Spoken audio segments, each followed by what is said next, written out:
Genesis chapter 9, New King James. So God blessed Noah and his sons, and said to them, Be fruitful and multiply, and fill the earth.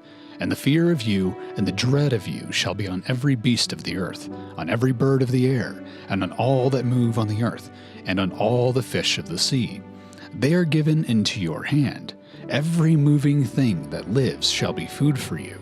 I have given you all things, even as the green herbs. But you shall not eat flesh with its life, that is, its blood. Surely for your lifeblood I will demand a reckoning. From the hand of every beast I will require it, and from the hand of man. From the hand of every man's brother I will require the life of man. Whoever sheds man's blood, by man his blood shall be shed. For in the image of God he made man. And as for you, be fruitful and multiply, bring forth abundantly in the earth, and multiply in it. Then God spoke to Noah and to his sons with him, saying, And as for me, behold, I establish my covenant with you, and with your descendants after you, and with every living creature that is with you, the birds, the cattle, and every beast of the earth with you, of all that go out of the ark, every beast of the earth.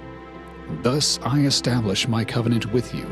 Never again shall all flesh be cut off by the waters of the flood. Never again shall there be a flood to destroy the earth. And God said, This is the sign of the covenant which I make between me and you and every living creature that is with you for perpetual generations.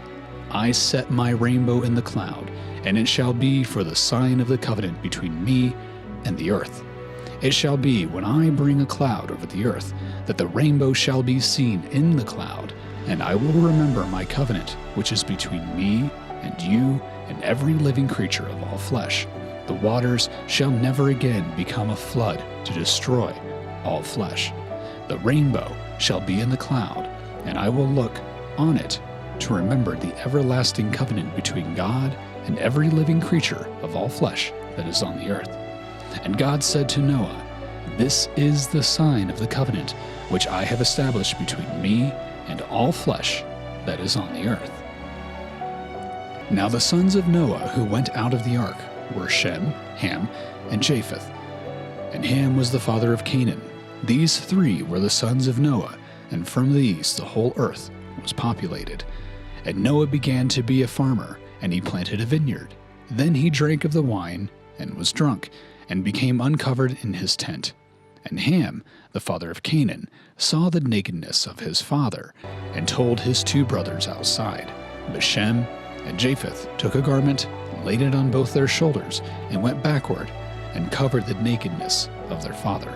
Their faces were turned away, and they did not see their father's nakedness.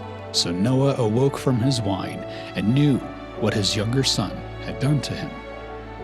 Then he said, Cursed be Canaan, a servant of servants, he shall be to his brethren. And he said, Blessed be the Lord, the God of Shem, and may Canaan be his servant. May God enlarge Japheth, and may he dwell in the tents of Shem, and may Canaan be his servant. And Noah lived after the flood 350 years. So all the days of Noah were 950 years, and he died.